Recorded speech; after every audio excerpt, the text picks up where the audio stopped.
ये लोग क्षत्रिय महासभा चलाता है, तो इन लोग का मेन मकसद है, जो हमको लगा कि ये लोग मेन मकसद है कि इन लोग को क्षत्रिय से मतलब नहीं है, क्षत्रिय नौजवानों से मतलब नहीं है, उनको मिसगाइड करता है ये लोग।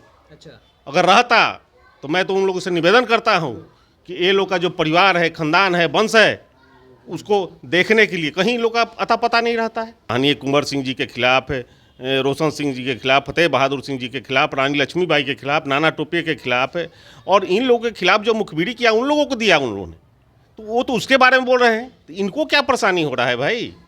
इनको तो उस महासभा से लोगों को आह्वान करना चाहिए था कि हे माननीय मंत्री जी, आप जो लोग भी इन लोगों के साथ गद्दारी किया है और उसके एवज में जो ज़मीन मिला है, अगर आपके पास भूमि सुधार मंत्री हैं तो आप उसका लिस्ट जारी कीजिए, किस एवज में अंग्रेजों ने उनको दे के गया, इसकी जानकारी देश को मिलना चाहिए। तो भाजपा और आरएसएस जो है, ये तो ऐसा माइंडसेट तैयार कर रहा है लोगों का पूरे देश भर में, और लोगों को धर्मांध और हिंसक बना रहा है, और ये देश के लिए ठीक नहीं है।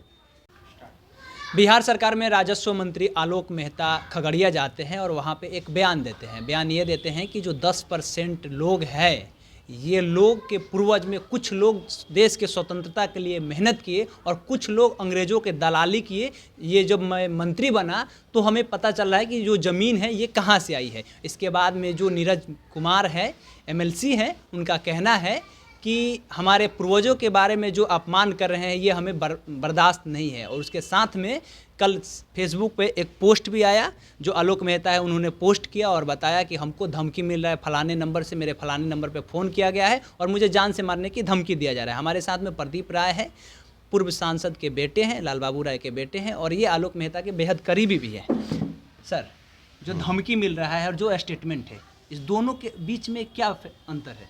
देखिए, जो स्टेटमेंट वो दिए हैं उसको, उसके बारीकी को लोगों ने नहीं समझा, या फिर समझने के बावजूद भी कुछ लोग अपने निहित स्वार्थ के चलते वो लोगों को भ्रम में रखने का काम किया है।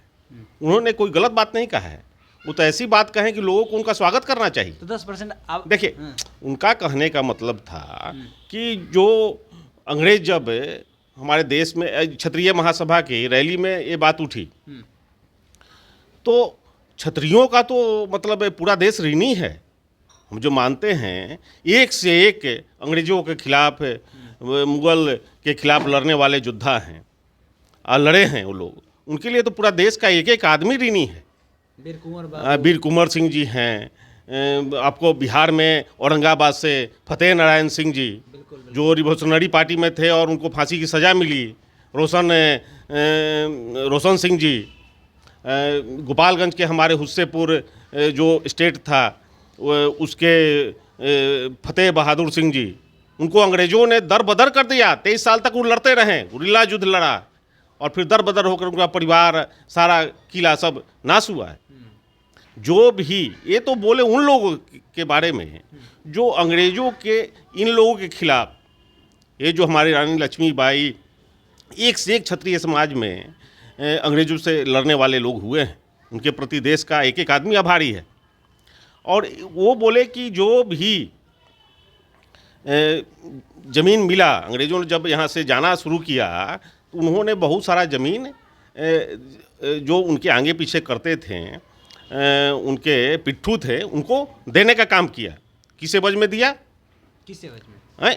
वो इन्हीं लोगों के खिलाफ, माननीय कुंवर सिंह जी के खिलाफ, रोशन सिंह जी के खिलाफ, फतेह बहादुर सिंह जी के खिलाफ, रानी लक्ष्मीबाई के खिलाफ, नाना टोपे के खिलाफ, और इन लोगों के खिलाफ जो मुखबिरी किया उन लोगों को दिया उन लोगों ने, तो वो तो उसके बारे में बोल रहे हैं। तो इनको क्या परेशानी हो रहा है भाई?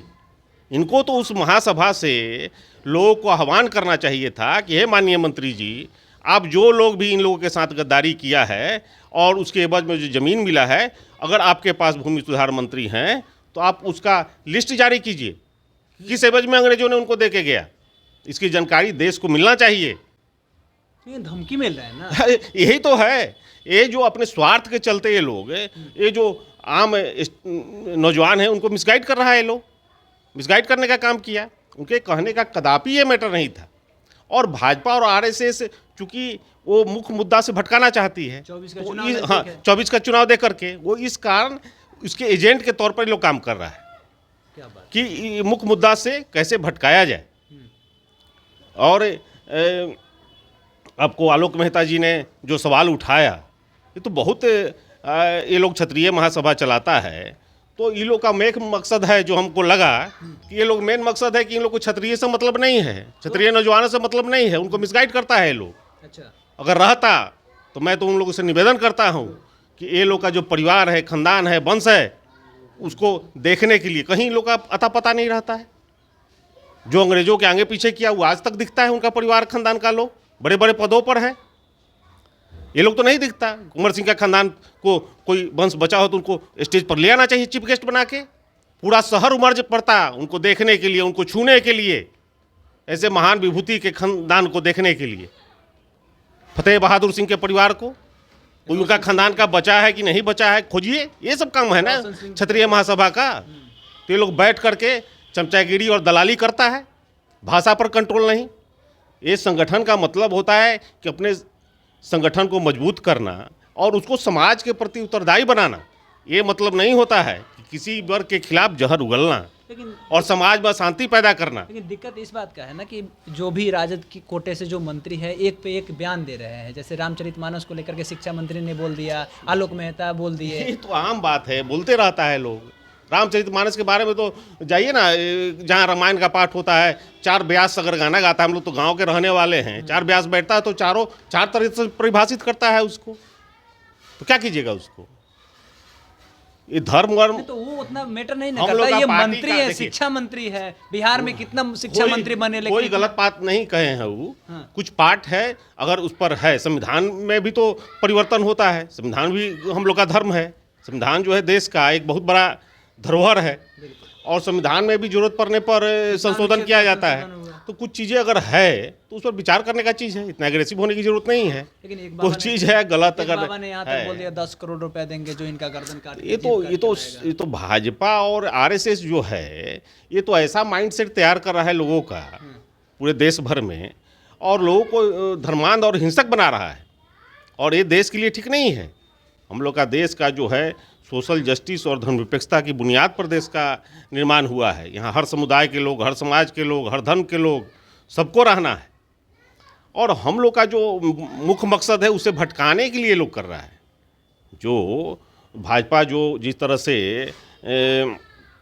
देश का जो हालत बन चुका है, देश का जो हालत है कि इसका अर्थव्यवस्था चौपट है, चारों तरफ अफरा तफरी है, सारी पब्लिक सेक्टर को बेच रहा है, नौजवान बेरोजगार है, महंगाई चरम पर है, लोगों का साधारण जीवन जीना भी मुहाल हो गया है।